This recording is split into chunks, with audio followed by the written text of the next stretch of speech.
But marketing makes markets. That's what we're there to do. We drive opinions, and we either drive them with soft power or overt power. But in either scenario, marketing needs a seat, a respected seat at the table. This is Aon at the Top, where we explore the journeys of today's most influential C-suite and board leaders. I'm Nicole Ward, Senior Vice President at Aon, and each episode we go inside the pivotal decisions, defining moments, and leadership lessons that shaped their paths to the top. Hello, everyone, and thank you so much for joining us today for Aon's podcast series, Aon at the Top. I'm your host, Nicole Ward, the Senior Vice President of Sales for Aon. And in this series, I have the honor of interviewing some of the most distinguished executives, C-suite, and board members to draw out meaningful insights and candid perspectives on how they navigated their way to the top. Today, we get to welcome Gabie Boko. Gabie Boko is the Chief Marketing Officer at NetApp, where she leads global marketing strategy for one of the world's most trusted intelligent data infrastructure companies. With over 2 decades of experience spanning enterprise technology, cloud, data, and cybersecurity, Gabie is known for building high-impact brands at the intersection of innovation, trust, and customer value. At NetApp, she plays a critical role in shaping how organizations think about data as a strategic asset, helping customers navigate complexity, accelerate digital transformation, and drive meaningful business outcomes. Gabie has held senior leadership roles across both B2B and B2C organizations, bringing a rare blend of strategic rigor, creative storytelling, and operational excellence. She's also a passionate advocate for inclusive leadership, talent development, and the evolution of marketing as a growth engine within the modern enterprise. In today's conversation, we'll explore Gabie's leadership journey, how she thinks about brand and trust in an AI-driven world, and what it takes to lead with clarity and conviction at the executive level. Gabie, we are so honored and enthused to have you with us today. Thanks for being here. I appreciate it, Nicole. I'm excited to be here. Wonderful. Well, let's kick it off, if we can, with a little bit of your backstory and origin story, Sure. if you will. You know, I think, as I recall from doing my research, that you grew up with an interest outside of marketing. Maybe it was law, I think, originally, and yet you've ended up with this very successful career in tech marketing, right? So I'd love for you to share a little bit about how you evolved and sort of arrived where you're at. Thanks for that question. It's always interesting to revisit why you make decisions from when you were young to when you were older. I definitely grew up, I was born and raised in Alaska. I grew up not wanting to live in Alaska. So, I was looking for things that took me into bigger spheres. And when I was growing up, law was that sphere. I felt like I can change the world. I can do things. I'm going to be Perry Mason. But the reality was a little bit different, right? I wasn't as much excited about it. I found I enjoyed the research, but I wasn't changing anything, or at least I didn't feel like I could change anything.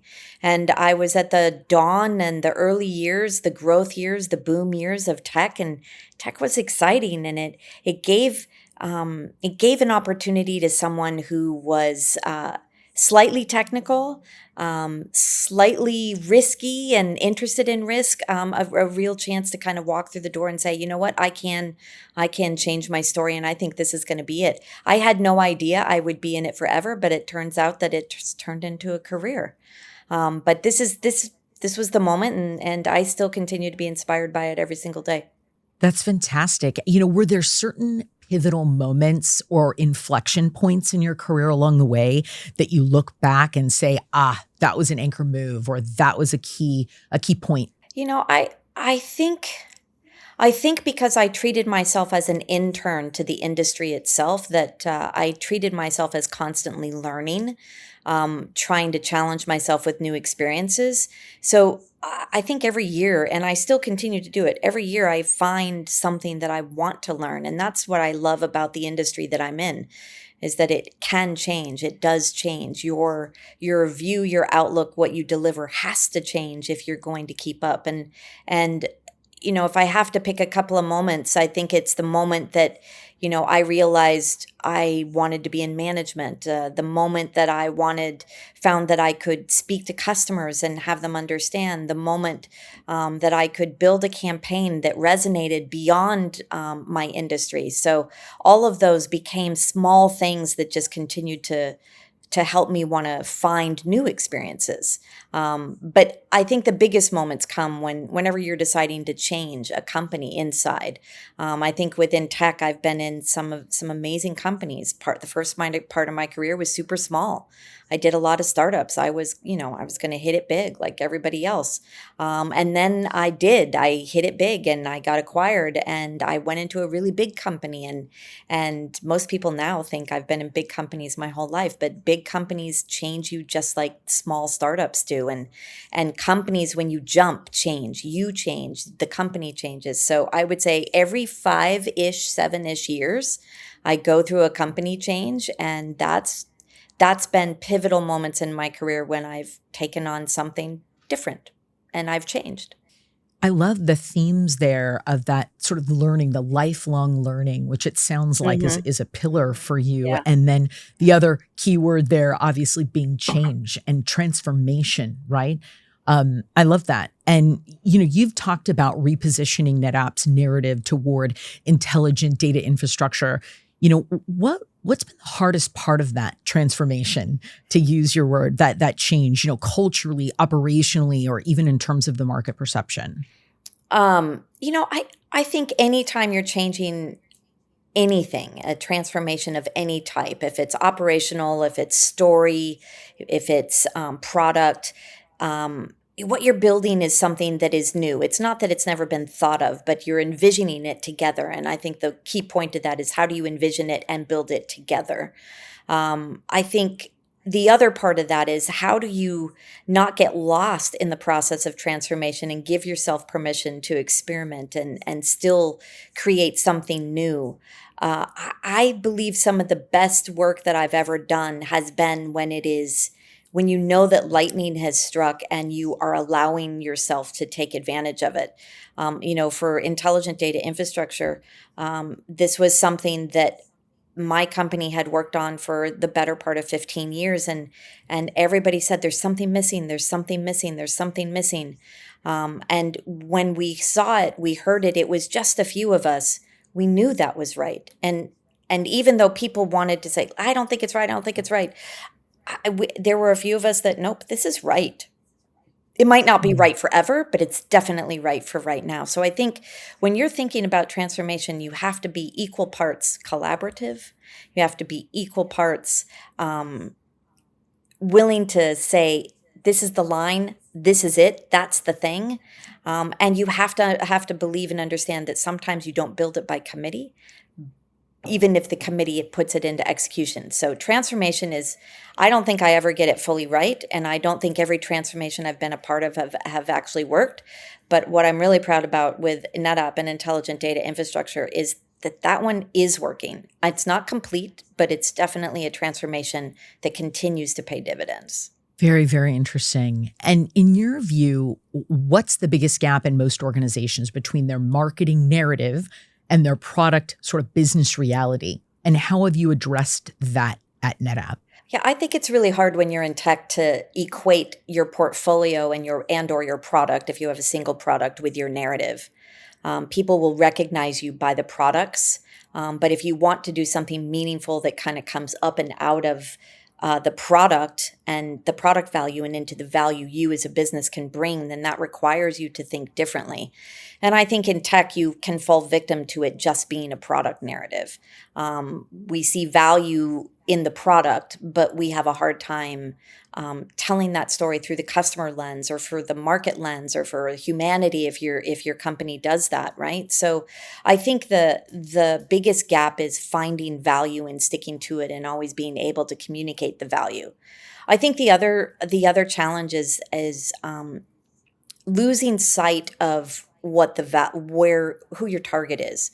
I think a lot of times we say, "Oh, we're customer focused, we're obsessed, we're leaning in on the customer." Well, if you don't have a customer that the product or the narrative fits for, then you're not doing it necessarily for them. You might need to be doing it for a different audience. So how do you find a way to say, I'm creating something new and creating value here that I now need to go convince this customer to participate in? Sometimes customers see value differently. And if you only give a customer what they want today, you'll never get the value that you believe you can get from it. So I think it's super important to make good on the values and the promises that you think are there, and to not get lost in your product, because your customers are not going to get lost, your market's not going to get lost in it. How are you always seeing that story beyond what you build and they buy?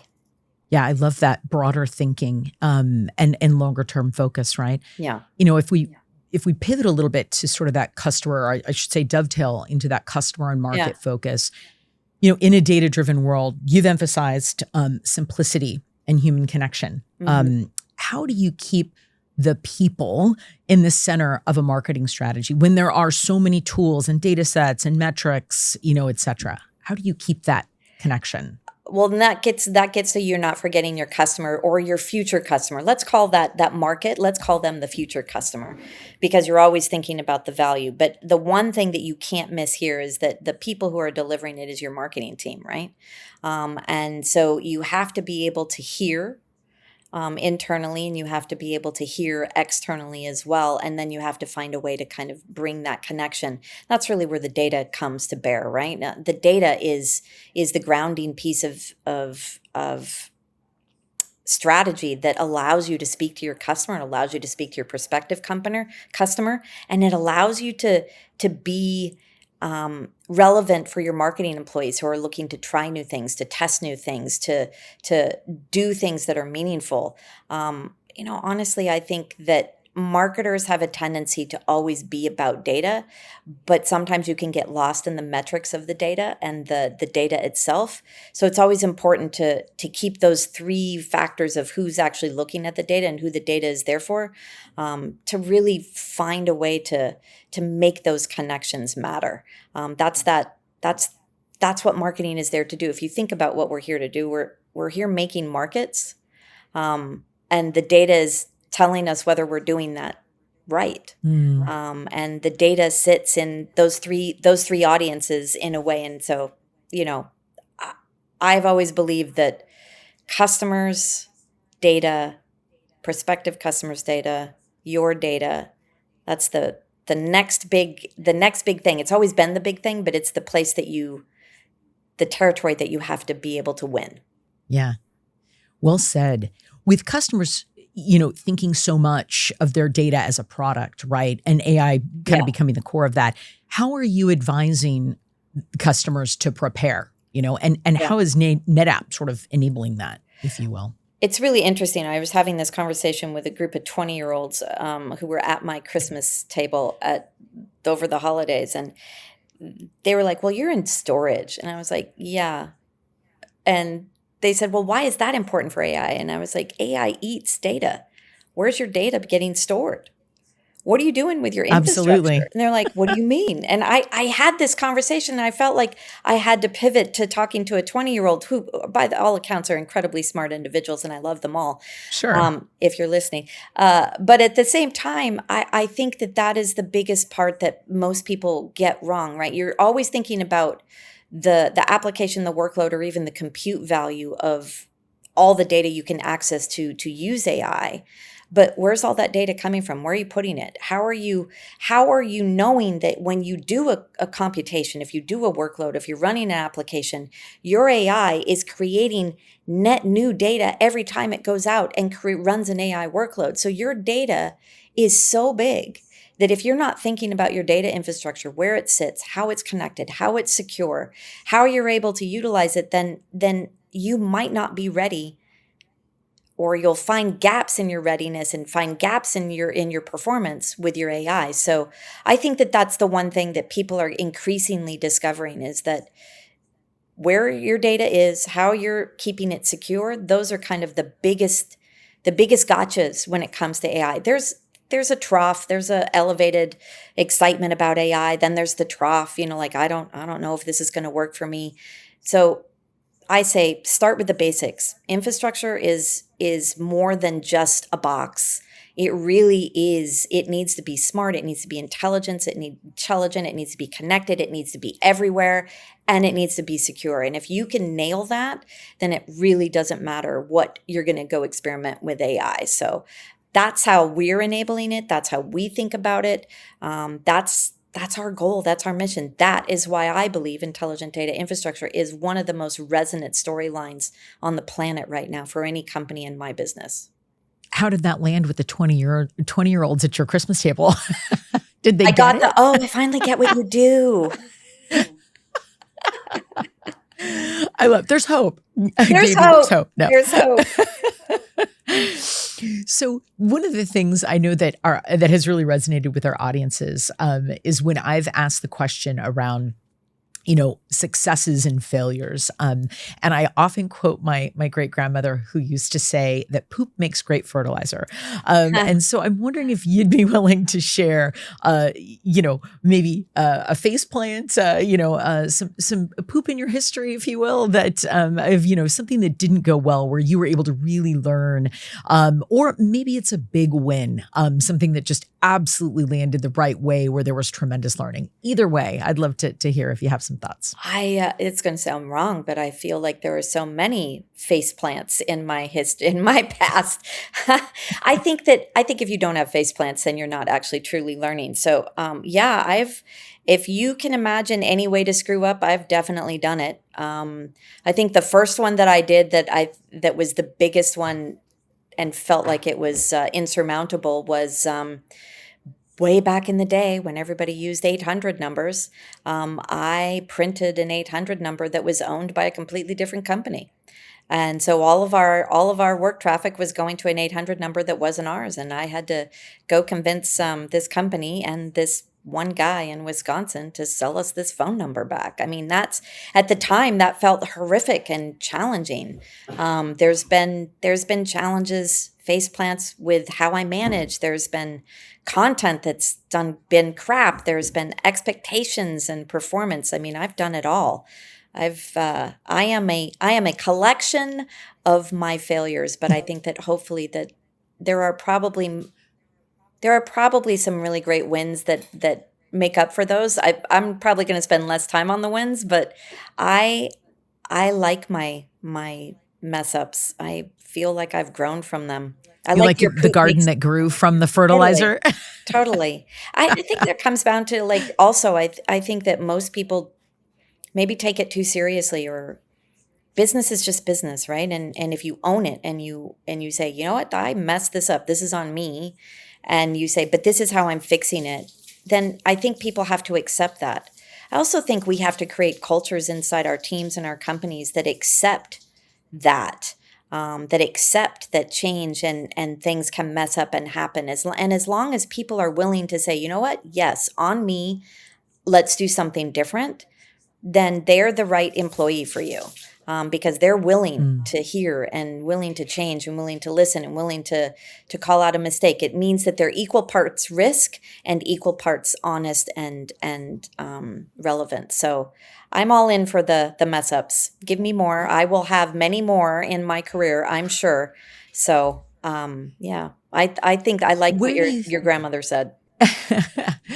Thank you. I wonder if you would share where that humility and that vulnerability comes from for you, because it's a rarity, right? That thirst for learning, which you've said on several occasions now, and that willingness to faceplant. Where does that come from in your background? I think it comes because I'm super willing to risk. I like to take a risk. And what I have learned over my career is that you can't have, if you're going to be the risk taker, then the attitude that comes with that cannot be arrogance. There's a hubris that comes from wanting to take risk. There's a kind of like I'm the ringleader. I'm the person that people need to be attracted to because I'm there to support and sell my risk. But if I found that if you can't own the mistake as well, then no matter how much hubris you've got, you're always going to kill the trust that people put in that risk, because it's a hard job selling. selling a great Mm. idea that you know is right, and be willing to own it. So I've learned because I've sucked at it. Let's put it that way. It took me a long Mm. time to be able to admit things, and it took me a long time to realize that wasn't weakness. And once I got that, I was like, wow, this is what it should be. Risk, hubris, and risk are great, but humility is the part that makes people willing to trust you to do it again. Well, and as a leader, it's such a great example to set for those that are following in your footsteps, right? That vulnerability, that willing to tell the truth when it's hard, the willing to, like you say, the willingness to put your neck out there, fail, and then own it, right? Yeah. That's such a great example. Very, very good. Thank you for sharing that. As we kind of lean into the future of marketing, I'd love to get your thoughts, because you've been quoted as saying that marketing tech has got to move from back office to front office, right? And you talked a little bit about that earlier. What does that shift look like in reality, like in practice for a global marketing organization? Yeah, I think I as you play with marketing technology, some people think that it's isolated inside marketing and that it's on an island. I tend to think of it as it isn't an island inside marketing. It is how we are able to go fast. Um, if marketers treat it like an island, you're separating yourself from enterprise IT, you're separating yourself from the goodness that is happening potentially in your engineering departments, your operation departments. So the first thing you have to do is you have to remember that if you are treating it like marketing back office, then you are not just marketing back office, you are back office to the company. So that's the Mm. first thing you have to solve. You are an integrated component. You are not a back office to everybody else's idea. I think the second thing is that AI really gives you that opportunity to bring things that are touchable. I think technology is much better leveraged if people can use it. And if only 4 people in your organization can use marketing technology, then it's the wrong marketing technology. Marketing technology is really, it's content building, it's social media, it's reporting, it's visualization, it's marketing technology is very, very cool. And I think AI allows us to make it even more cool. And it allows more people inside marketing, inside the whole company to interact with it. It's maybe not all of the big platforms. There's a lot of them out there. I speak to many of them. Maybe it's smaller tech, but either way, it's usable tech. That means that you are not a silo, you're not an island, and your people are using it, which means they're going to be far better partners to the rest of the organization. Mm. I get that. That sort of strategic, like you say, Yeah. creative piece. Absolutely. And so you mentioned AI there. How are you leveraging AI and advanced analytics in your marketing? And how do you think about ethical and strategic risks, i.e., Yeah. bias and data privacy, trust, all those things? Well, I think you have to agree at the beginning that what AI is going to do for you in marketing. I have a firm belief Mm. that I have a three-legged stool that I need to deploy, and the first one is AI training for my people, and that includes me, by the way. It is changing a segment so quickly. If you're not using it, then you need to find ways to use it, and I think that if you're training your people, then they are not afraid of it. So that's the first thing, train your people. I think the second thing is get the right technology. Again, it doesn't have to be the big platforms, but as your people experiment, give them a safe place to experiment. Buy the things that are going to make a difference. Get the free things that make a difference. Give them a sandbox to go experiment with AI tech. And then the final one is really in our three-legged stool is we need agencies. There is no amount of scale that we are going to be able to do on our own. So we are going to need our agencies to treat this exactly like I just said. We want them to train us, we want them to use it, and we want them to have their own marketing tech. So if we look at that three-legged stool, that's given us scale. AI is giving us massive amounts of scale right now. I think it's giving us massive amounts of creativity that we are able to unlock that we've not been able to unlock. And I think it's also getting our people to understand that their creativity is influencing the future. Remember, AI eats data. So if you're not refreshing that data with creativity and great ideas, then it's just eating the same data over and over and over. So I think that is a way to bring your people into it, and a way to start to create those guidelines and say, where do we want to risk? If we're trying to be creative here, how far do we want to push those boundaries? Do we just want to be creative? Do we want AI to create for us? It's a combination of both. But if you don't set that structure of that three-legged stool, for at least me, then would I have put the rails too far back on what we would risk? Would I have understood that I can go a little bit wider or protect a little less in certain areas? I don't think I would have been able to. So I'm not worried about security. We use our own product. That's what I'm very excited about. We're very clear on where we want to push, where we don't want to push. We have a really great company that is supportive of all of our AI efforts for all employees, not even just marketing. But for marketing, I wanted to give just a little bit more permission to adopt that risk posture to say, where do you want to play? How do you want to play? And then give them permission, knowing that I am protecting them and that the company is protecting them in a way that allows them to move faster and be more creative. So for security, I feel strong. For bias, I think that's something we're going to continue to learn as a marketing culture. For trust, I am learning that, just as with everything, you've got to create an environment of trust, and that means that your walls and your rails have got to be able to be flex and be a little bit more open and a little wider than what you think, in order to allow that creativity and the use of AI to really go forward and be successful in your company. Yeah. I love that. The safe place to, safe sandbox, right? Got to. I like that. Looking ahead 3 to 5 years, are there major shifts in how companies buy, use, think about data infrastructure that you think CMOs kind of need to be preparing for at this point? Like 3 to 5 years out, what's your crystal ball say? Ooh, I'm not really good at the crystal balling, but I will say this: if you think the amount of data you use today is your baseline for the next 10 years, 5 years, 3 years, 1 year, I would say back that up to a month. I think that if you are able to create the kind of level content, personalization, anything you're creating now, I think it's going to grow exponentially. So I would lean into thinking about your data storage. It can be in the cloud. It can be on site. Be the marketing line of business that raises your hand with your IT team and says, I need more of this. I need it to be secure. I want to be part of your storage decisions and your compute decisions. I think that is marketing coming to the table as a line of business.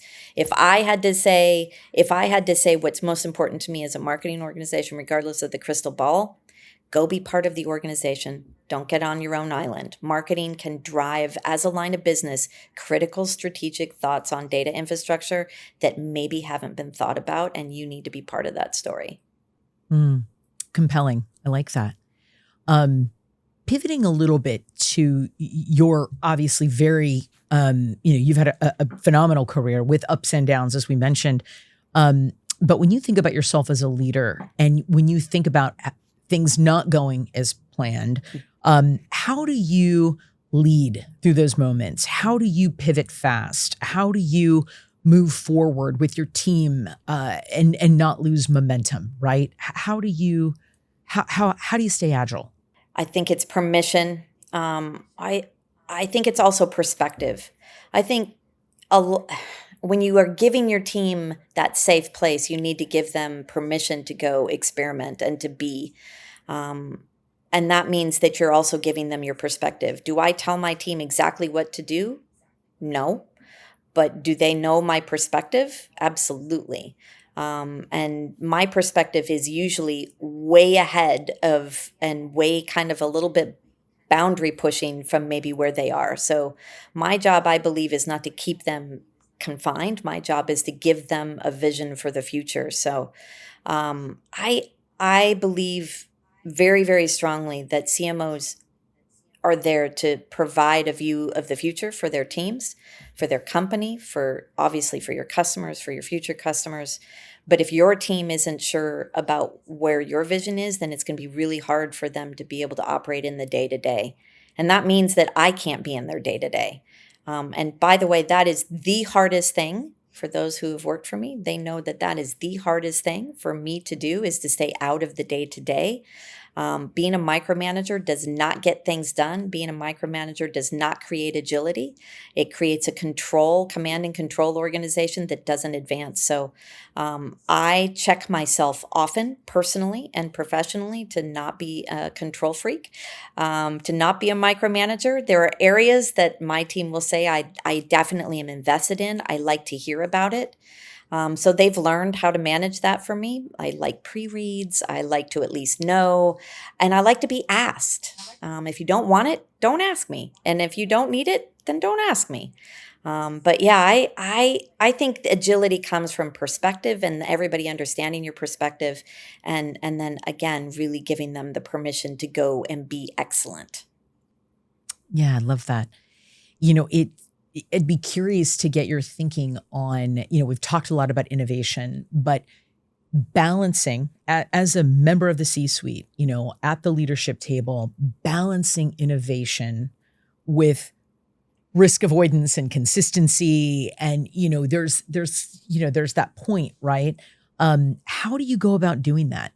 Pushing and going for the big growth, but also going, wait a minute, maybe I need to put the brakes on. Are there guideposts or guardrails that you use, or any sort of a leadership framework that you lean on? I wish there was. I would love to say that there is. There's probably not. I usually know, I know that when my risk goals have outpaced my team, then I've maybe pushed too far.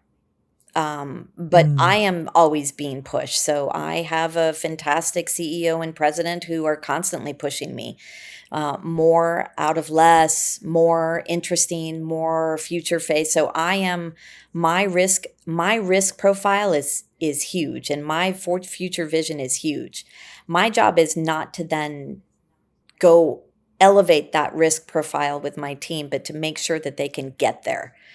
So if I have to pull back, then that's a prioritization, right? If it's, hey, we can only do 3 of these things, that's me listening to my team and saying, not working. I can only do 1 of those things. All right, fair. Let's pull that back.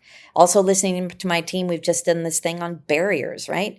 Yeah, you pushed us really hard, but there are now 15 barriers, not 1. We got to go fix the barriers before we can move. All right, I'm listening. I think that that's the biggest thing. My framework is basically listen. I am already built for risk. I'm already pushed on risk, but risk doesn't happen. Innovation doesn't happen unless I'm listening to making sure that the barriers are out there, that the prioritization is able to be dealt with, and that the team can deliver on it. interesting. Thank you. That it's very insightful.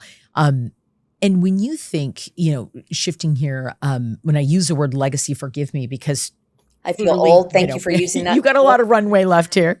Yeah. But when I use the word, forgive me, but I guess I'd love to know, as a marketing leader, what change would you like to see in your function, as it relates to marketing or industry? And what would you consider a win beyond just the revenue or brand, et cetera? You know, I've been in marketing my career because I really like marketing, and I think my biggest, I don't even know if it's a legacy, but what every day what I try to make it better is that the role of the CMO is seen and consistently developed. I think there were decades where the CMO was, more and more got taken away from it, assigned to other lines of business, and there's nothing wrong with that. But I believe that the role of the CMO is not dead. I believe that it is very much how a company grows. It is very much how a company leads.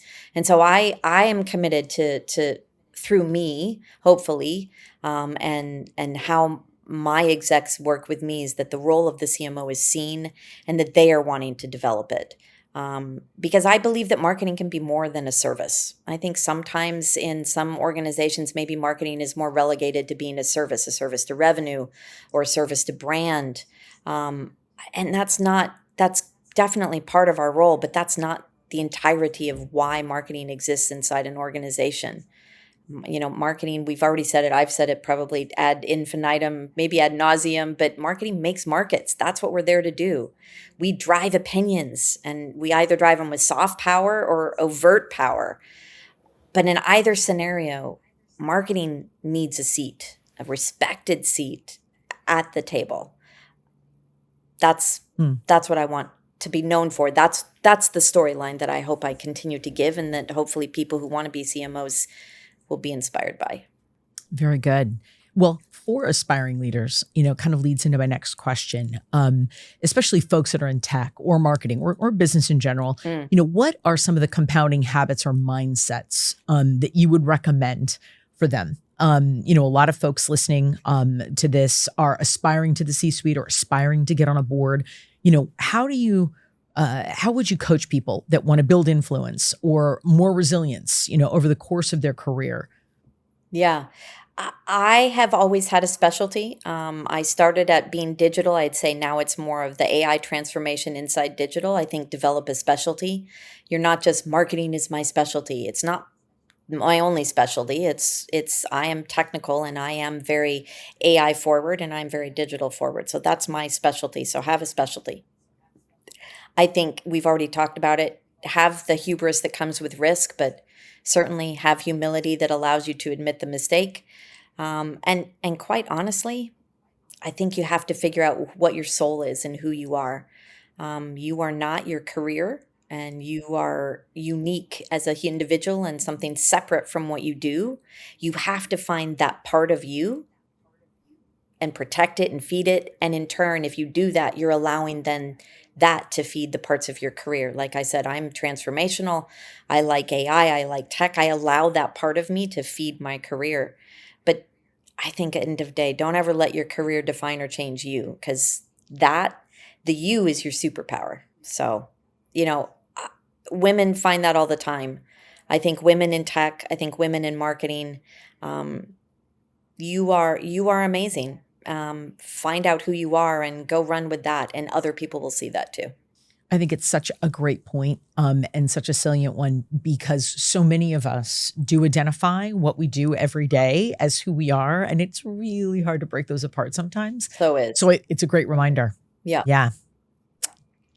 So some rapid fire closing questions here.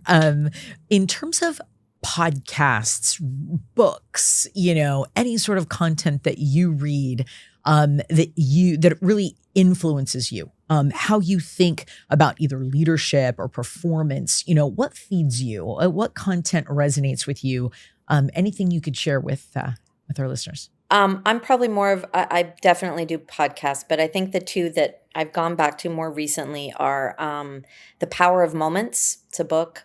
It's an older book, but it's really stunning as you think about experiences and creating micro moments and creating experiences for people. That's kind of up my alley, what I love and what I try to do.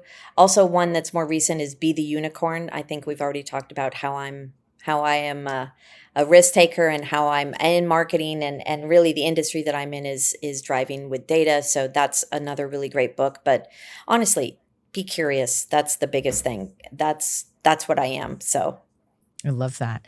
I think it was Walt Disney who said, "You won't remember the days, you won't remember the hours, you'll remember the moments." Right. So I love the power of moments, and I agree that the curiosity is it's so important, and it leads to so many of the qualities that you demonstrate as a leader, which is vulnerability and humility, right? So I think that's wonderful. Okay, so if you weren't doing your job right now, what would you be doing and why? That is a hard one. But remember, you're not what you do. So that's true. I probably, you know what? I might be a park ranger in Alaska. There you go. Oh, I love that. Oh my God, that's a great answer.